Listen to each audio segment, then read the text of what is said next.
Hello everyone, and welcome to my impressions video of Cop the Recruit.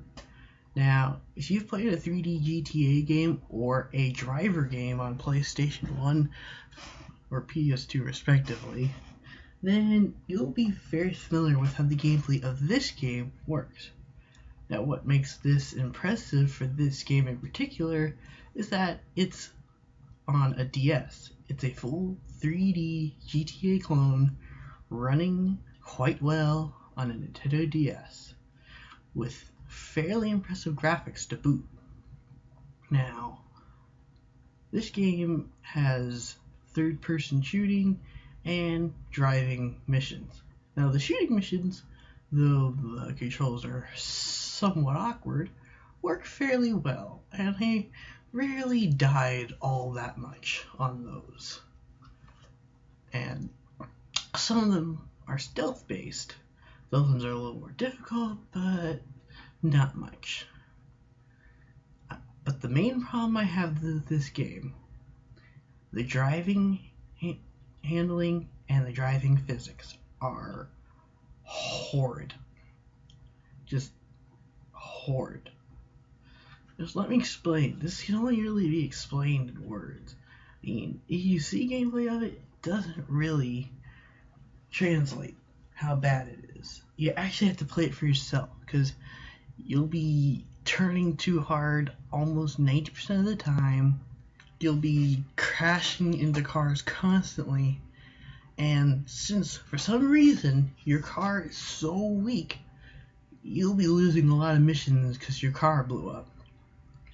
And you want to know what else makes this awful handling even worse?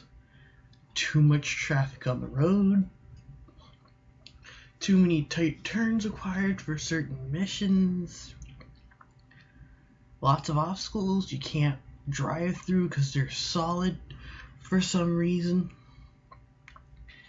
and really fast getaway vehicles that you have to chase down that are really hard to chase because, quite frankly, either they're too fast or they're too good a driver, better driver than you, better driving than is possible for such a game like this, which seems unfair. And what's worse, even if the missions where you have to drive to multiple checkpoints aren't too bad, I mean, those ones are very frustrating, but they don't feel too impossible. It's the ones where you have to chase other cars that are the worst. Because for some reason, when the counter counts down, there's a counter, by the way, a countdown counter, that if you don't make it to defeating the person you're chasing or the end goal by the end of the counter, for some reason the car you're chasing just speeds away like that, which is kind of BS in my opinion. And actually, most missions have a timer, and it doesn't make a lot of missions hard, but it does hurt those pursuit missions, because those pursuit missions are the hardest ones in the game, and they're the ones that hurt the most. And this bad driving and handling caused me to rage quit from the game multiple times, and is why I actually have not beaten the game. So this is why this video is not a review. But besides those issues, this game is just a very generic 3D GTA clone.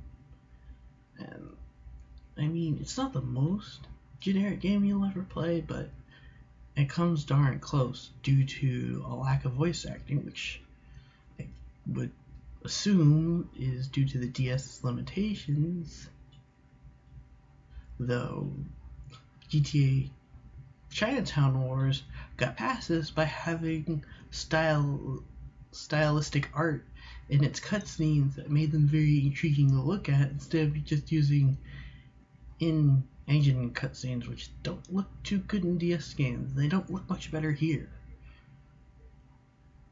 All in all,